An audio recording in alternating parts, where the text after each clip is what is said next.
Hello, everyone. My name is Stacey K. Roach, further known as the Rebrand and Rebuilding Coach. Take a listen to our podcast of the Rebrand and Rebuilding community, and you'll catch the gist of why they call me the Rebrand and Rebuilding Coach. But I'm here with you guys today to speak about reactive abuse and what it is exactly.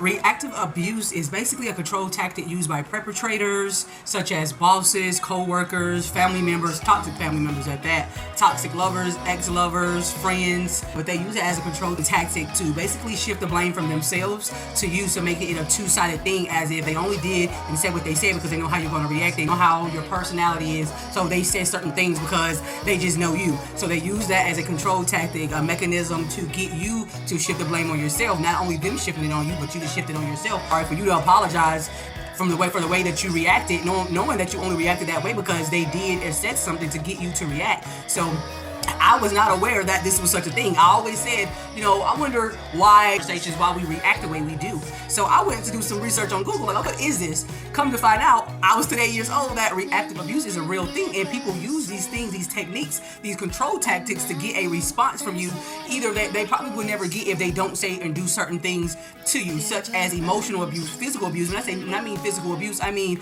in a playful manner where somebody will joke around with you, they'll probably try to slap you, like tap you on the face, they'll pinch you, they'll kick you, they'll pull your hair, and they're like, hey, I'm just playing, I'm just joking. And then you will respond like, hey, don't touch me, don't put your hands on me, that's crossing a boundary. They get you to react in such a way where now you're the bad guy. Crazy, like I said, I was 8 years old and I found out it was a name for the way that I react and respond to certain scenarios and situations and conversations that I have with certain people. So I'm here with you guys today just to speak a little bit more about it and to show you ways that you could basically not react, because some people they only say certain things to get you to respond in that manner, so they can, like I said, shift the blame onto you, get you to apologize for something that they did to you. And we've all been in certain scenarios and situations, conversations with people, and you react in a way you're like, damn, why did I do that? Because look at what they said. They emotionally or physically abused you, or said something that really pissed you off, and then they got a response out of you that normally they would never have gotten out of you. They use these behaviors to trigger you, to get you to react in that manner, to get you to be like, hey, damn, I shouldn't have reacted that way. But you 100% should have reacted in that way, because they would never say what they said, did what they did, you would never respond in that way. Most people will go about certain behaviors that trigger you, certain conversations, they'll say personal and triggering things, ask you triggering questions, especially in public. When we're in public, I don't want to get into certain things, I don't want to react emotionally, especially when I'm around certain people, like, the public, my family, my friends, co-workers. I don't want to do that, so we'll handle when we get home. But they'll be very persistent and consistent on trying to push your buttons. So you have to know, okay, I see what you're doing. We're not going to go there, you just get quiet. So I hit people with the silent treatment to get them to cut it off.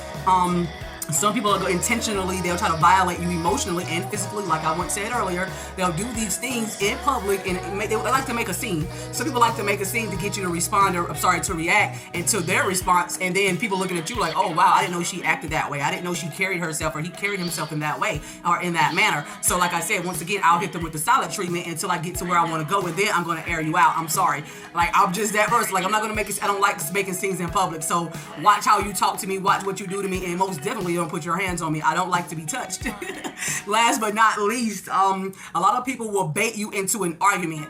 They'll bait you, they'll talk about politics, religion, certain things that they know that would trigger you. If you're anything like me, when I speak, I get very, very passionate, especially about something that I know to be true. So I get very passionate. So they'll use it and be like, oh wow, you're being loud. My voice just naturally carries. So even in certain arguments, or debates, because I don't like to argue, I'll sit there and I'll debate with you. They'll try to pull you into an argument to get you yelling and cussing and fussing. But once again, like I said, you gotta find certain things that works for you. And me personally, the silent treatment works for me. So don't let nobody bait you into an argument. Don't let anybody bait you into anything that you really don't want to discuss, these things, that emotions you don't really want to feel. They don't, most definitely don't let them cross your boundaries by putting their hands on you. You have to find a way to just cut all that out and, like, you know what, I'm not going to go there with you, because basically that's what they're trying to do. They're trying to get you to react in such a way, or such a manner where now you're the bad guy, now you look like the crazy one, now everybody's looking at you like, wow, I can't believe he or she did that.